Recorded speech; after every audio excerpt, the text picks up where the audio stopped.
Dear students, welcome to EPG Pathshala. We are going to be discussing the course on social policy, and the module that we will discuss now is citizenship. My name is Sohini Sengupta and I am an assistant professor in the School of Social Work at the Tata Institute of Social Sciences in Mumbai. Let us discuss the objectives of this module. The objective of the present module is for you to understand the meaning of citizenship. It is to become familiar with various models of citizenship. It is also to examine the relevance of ideas and conceptions of citizenship in shaping social policy. Broader goal of this module is to enable you to understand why is it necessary to be a citizen in order to be party to either making social policies, framing social policies, or benefiting from them. What is citizenship? Most of us think of citizenship, most of us don't think of citizenship. We think of citizenship as something that naturally comes to us. We are born and we are citizens of particular places where we emerge. But citizenship is also a legal status in most parts of the world. And that is what creates the problem when we want to move to different countries or different locations and start our life anew. We might be very law-abiding individuals pursuing our dreams and fully expressing liberal ideas about our rights. However, we will find barriers all the time because we will be asked, are you really citizens of these spaces that you are wishing to occupy? Most of the debates about citizenship is about legality of citizenship. What makes it possible for you to become citizens of some spaces and not considered to be legitimate inhabitants of other spaces? And that's what citizenship actually determines. According to the legal status position of citizenship, civil, political, and social rights are accorded only to those who are deemed as legal citizens of any particular country, say, or space or society. If you're not, therefore, the real battle about citizenship is, if you are not legally a citizen of any particular space that you inhabit, then therefore you will also not have the civil, political, and social rights that are attendant upon being a citizen. The 20th century version, or the ideas of citizenship, are sometimes based on T.H. Marshall's definition. Please look at your reading on T.H. Marshall. Citizenship and associated rights, according to Marshall, was aimed at securing political and social stability or social cohesion.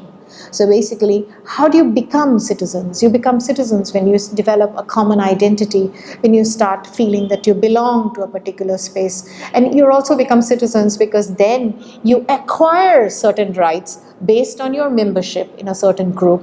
And these rights are social, political, and civil rights. In liberal democracies, especially associated with Western Europe and North America primarily, the concept of citizenship as a legal status was related specifically to the creation of equal rights, equality of civil, political, and social rights. This is described as the universalist model of citizenship. Following the World War II, when welfare states operated on such universalist conception of citizenship, they were able to argue the logic behind spending public money to provide social benefits to a large number of people who were legal citizens of a nation. So irrespective of their abilities, irrespective of where they were born, irrespective of their social class or their abilities, they were able to obtain certain amounts of services from the government simply because they were citizens. State support was extended to citizens in order for them to cope with unemployment, ill health, old age, and other forms of contingencies. This was, in a way, to be able to fulfill the norm of being able to extend equality of rights to all members who are deemed legally citizens. Let's look at how the sociologist T.H. Marshall describes social citizenship. Marshall argued that the concept of social citizenship actually emerged with the welfare states, and you must have learned in your module on welfare state which has come before this, how that happened. Social citizenship entailed rights to material resources and other social services.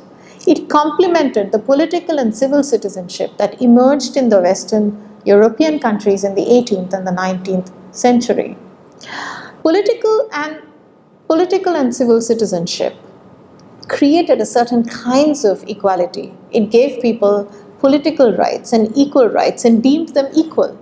But it was argued that without doing away with material want, can people truly be equal? Can they truly exercise their civil and political rights? And that led to the conceptualization of social citizenship. In modern societies, inequalities of classes, according to Marshall, can be offset by equality of citizenship, equal with respect to rights and duties endowed to citizenship. Now, what does this actually mean? All modern societies are essentially class societies where people have different access to means of production. People have different abilities, they have access to different opportunities. Some people are rich and some people are poor, and these divisions exist pretty much in a very stable state. What does citizenship do in such a situation? Citizenship does not propagate social transformation. It does not say that there's going to be a revolution tomorrow and the oppressed are going to be the ruling classes of tomorrow. What it does instead, it extends an equality of citizenship and tries to offset the disadvantages that comes through societal inequalities based on the class system. And therefore, it tries to confer to citizens as much of rights as possible, including social rights. Out of all of this, social rights is the most controversial and the most latest of addition to the political and civil rights, which most governments are quite happy to give to their citizens.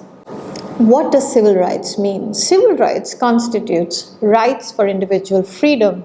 You're familiar with these ideas already. These are things that we take for granted in modern democracies: liberty of person, freedom of speech, thought and faith, right to hold property, right to justice. The associated institutions that protect citizens' civil rights are basically court of law, which means that if anybody infringes on your freedoms, civil freedoms, you can approach a court of law for adjudication. What are political rights? Political rights, like civil rights, are also accorded to all citizens of a nation state. It means right to participate in the exercise of political power, which means you could become a member of a body invested with political authorities. You could fight elections. You could be someone who elects the political body, or you could be someone who becomes a representative in a political system. The institutions that support political rights are parliaments and local governments. Now, this might seem like something that we already have, but it is not so apparent. You will learn on the module on affirmative action policies that representation of all social groups in the political institutions of our country are not equal. In fact, representation of women is also highly unequal in the political institutions of our country, which essentially means that political rights, although it is formally extended to all citizens, is not technically available to everyone. What are social rights? Social rights are rights to economic welfare, right to participate in society, right to live in a society in accordance with the standard prevailing in a society. What does that actually mean? You may be leading a life that is so full of material want and deprivation that people don't want to meet you, people don't want to talk to you, people don't want to relate to you. In effect, you're unable to lead the kind of living that a society considers to be respectable, that is a respectable person. To become a full member of a society, the kind of life that you need to lead, you're unable to do so because you are poor. Social rights, therefore, try to argue that you cannot become a full citizen if you're unable to become a legitimate member of the community or society to which you belong, and hence social rights should be extended to people. The associated institutions are educational systems, social services. each of these elements, civil, political, and social rights, are linked with corresponding functions of the state. Because when we are talking about citizenship rights, states do have a principal role to play in enabling such rights to become a reality. Let's take the example for voting rights for women. Let's look at this image. This image is from the early 20th century, and these are the suffragettes. These are the women who were fighting for right to vote. Why were women fighting for right to vote in the early 20th century when civil and political liberties had been extended to citizens all over the world? Let's look at this image from the 1930s. This is a very famous image in the context of India. This is the Salt March. This is the Salt March. You must remember that Salt March is what was undertaken to fight against the unfair taxation policies of the British government, which was seen as denying people's right to something as basic as salt, which is part of your right to live. And just because you are colonized, so a British government was considered to be not a just government because it was denying people their basic rights. If you look at this image, this is an image in the 1960s. This is during the time of the height of civil rights movement when African American women were voting in Baltimore in North America. Before the 1960s, African Americans did not have voting rights, although the American Constitution guaranteed equality to all. So essentially, if you look at we're just taking the example for voting rights to women to realize, just to illustrate how civil and political liberties could not be taken for granted in the early 20th centuries when welfare states were already evolving in many parts of the world. So, for example, in the land of the welfare state, Great Britain, the Equal Franchise Act of 1928 held that women over 21 were able to vote and achieve the same voting rights as men, but this happened almost 30 years after all men obtained the voting right. In the United States, the 19th Amendment provided full voting rights for women. In 1920, in Canada, women achieved voting rights in 1920, but indigenous men and women only in 1950. The Electoral Law of People's Republic of China, promulgated in 1953, stipulated that women enjoy the same rights to vote and stand for elections as men. If you look at China, India, Iran, Malaysia, you'll see that many of the countries in Southeast Asia, Asia and other parts of Asia, we obtained voting rights for women right in the middle of the 20th century. So the citizenship rights as citizens that we take for granted did not come automatically to every member of the society. And one should not believe that it would always stay like that. And hence one needs to be aware of one's rights and duties as a citizen. If you look at the status of social rights in the Indian Constitution, you will see that Article 21 of the Indian Constitution talks about the protection of life and personal liberty, under which it says, no person shall be deprived of his life or personal liberty except according to procedure established by law. The Supreme Court in recent times has interpreted this to include social and economic guarantees. Otherwise, Part 3 of the Constitution, which talks about fundamental rights, usually includes only civil and political rights. Civil and political rights in India can be judicially enforced. Social rights, however, in the context of India, are located in Part 4 of the Constitution, which are the directive principles of state policy, which means that these are merely indicative or provide social and economic goals to governments, but you cannot necessarily take them to court. With what that actually means as social rights and not justiciable. So government protects your political and civil rights and guarantees them, but it does not guarantee legally your social rights. Linking parts 3 and 4 of the Constitution by the Supreme Court in recent times has made some social rights justiciable, especially through the special interpretation of Article 21. Now, citizenship can be described on the basis of 3 different concepts. Let's look at the concept of rights. Rights-based citizenship, and we are most familiar with this, consider rights as entitlements or privileges enjoyed by citizens. This empowers citizens with the option of using the court of law to safeguard their rights in any country. Citizenship in this context is seen as a legal status which offers citizens the provision of moving the court if their rights are infringed. The principle of legality, which gives legal status to all the rights enjoyed by the citizens, and equality of status, which basically tries to break down social hierarchy. By providing equality of status through the rights perspective of citizenship, what a state therefore is trying to attain is a flatter society, a more fairer society, a less hierarchical society, where privileges and opportunities are more fairly distributed. If you look at India, legal status is granted by the Citizenship Act 1955. What we have here now is an excerpt from the Citizenship Act. You can read the full text of it in the Ministry of Home Affairs website, first page. Citizenship by birth. Every person born in India on or after the 26th day of January 1950, but before the 1st day of July 1987, are deemed to be citizens of India. After the commencement of the Citizenship Amendment Act in 2003, where both parents are citizens, or one parent is a citizen of India and the other is not a citizen of India or could be an illegal migrant at the time of birth, will also be deemed to be a citizen of India by birth.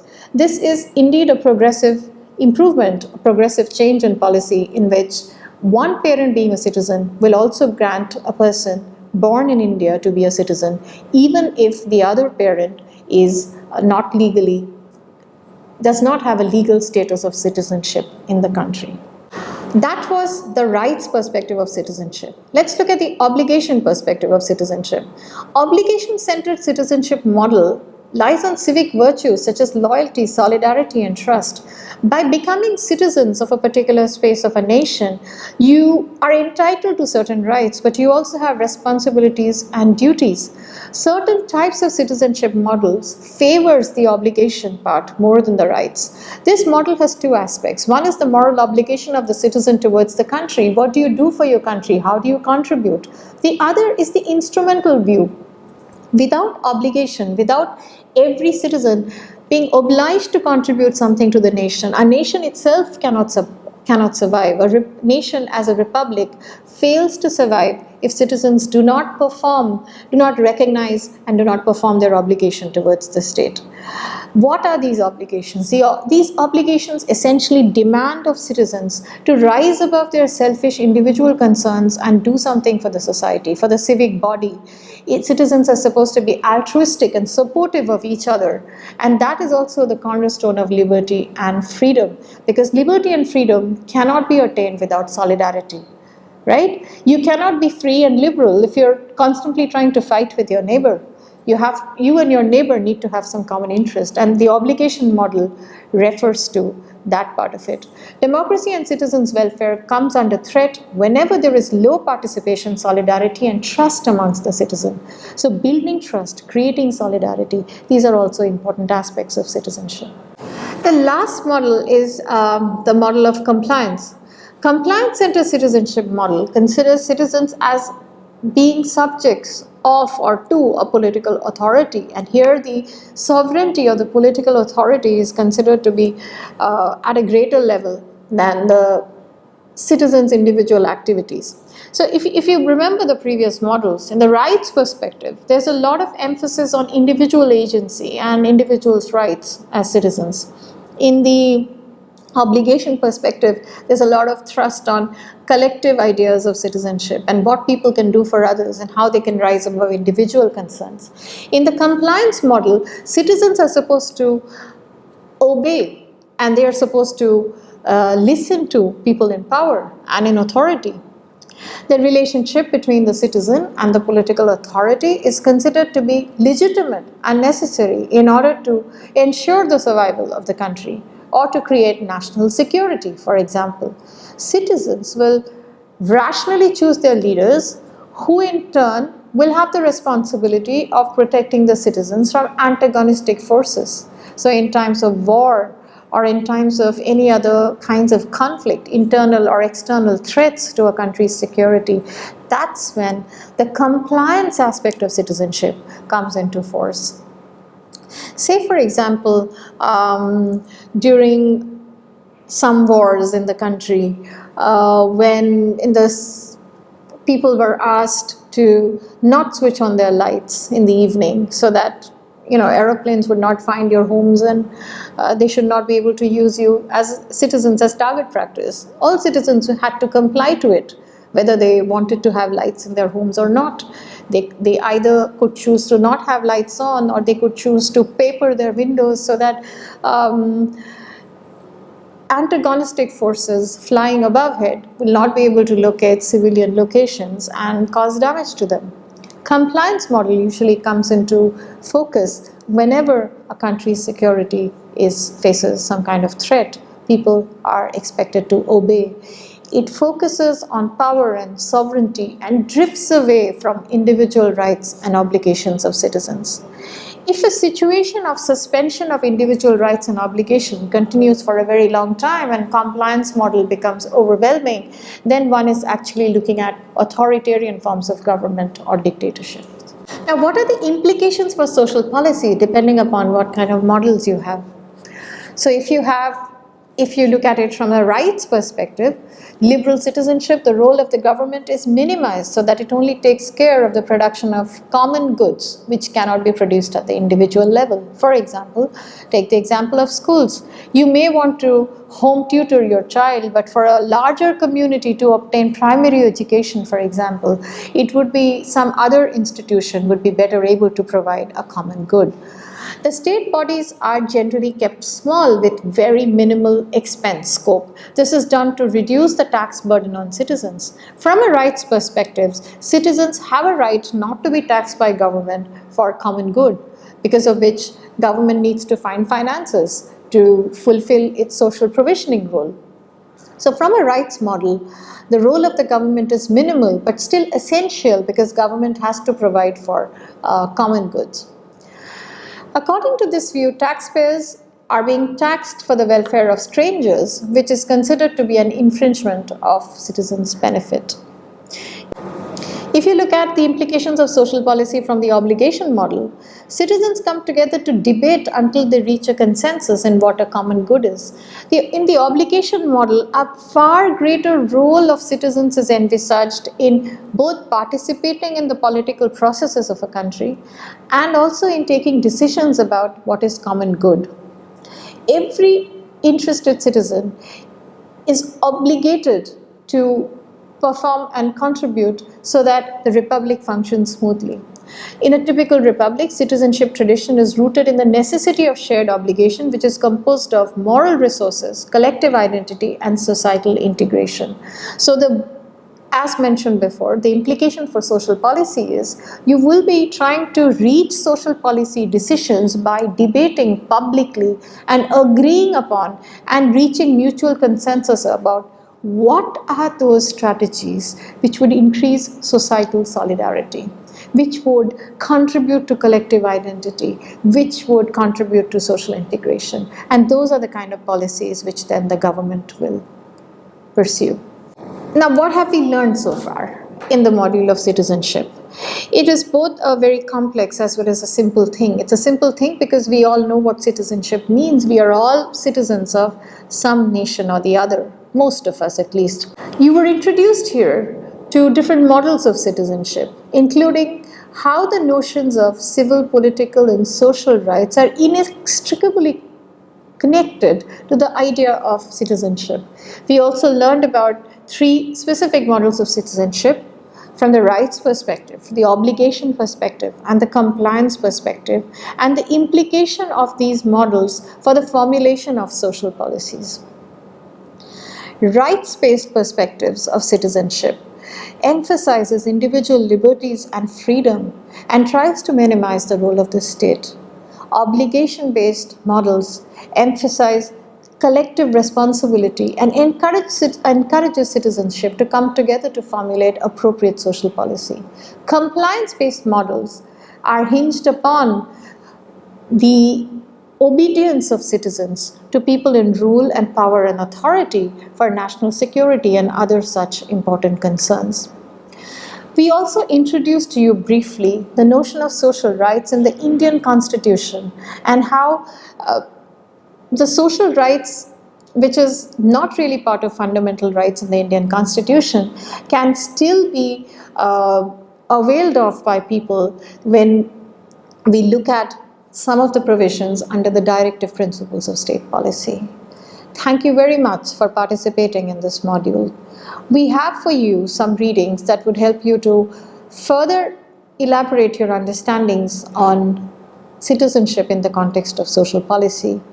The literature is very rich and it's very deep, and you are encouraged to look at both resources that are given here and other resources available freely on the internet. Thank you very much.